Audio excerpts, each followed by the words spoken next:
So this one I think looks like it should be played in the position. Bishop strong on the diagonal. I'm going to put my rook on e8, lined up with his king, and maybe queen c7 next with this one.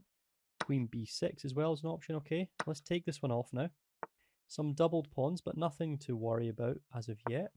Let's put the bishop here, attacking this pawn, and queen c7 protects this and also is another attacker on this one. And I think I'm just going to look to double both my rooks on the e file now. Okay, this one, I think now is going to win a pawn in the position. Rook e3. My opponent just misses, just developing his knight. He's not protecting his square anymore, so let's take this one off. We've won a pawn. He decides to come here now. Knight g4. Knight e5. There's many moves. The rook looks slightly short on squares, but I'm not super worried about this. Let's just play with all the pieces in the game.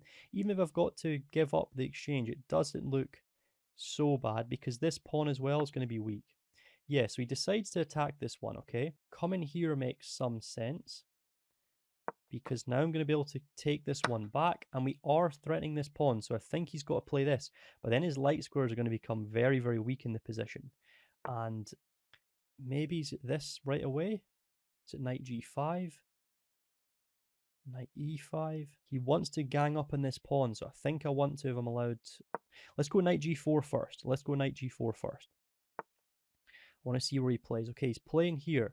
I'm going to now put the knight on f2. Now sacrificing here does look very, very tempting. Okay, so he decides to take off. He doesn't want to have any danger. He seems like quite a safe player, this one. He doesn't want any tricks in the position, so he decides to go not for this line. So let's play rook here, centralize the rook, attack this pawn. I'm going to look to play queen e7 on the next move, and that means we're going to be controlling the e file.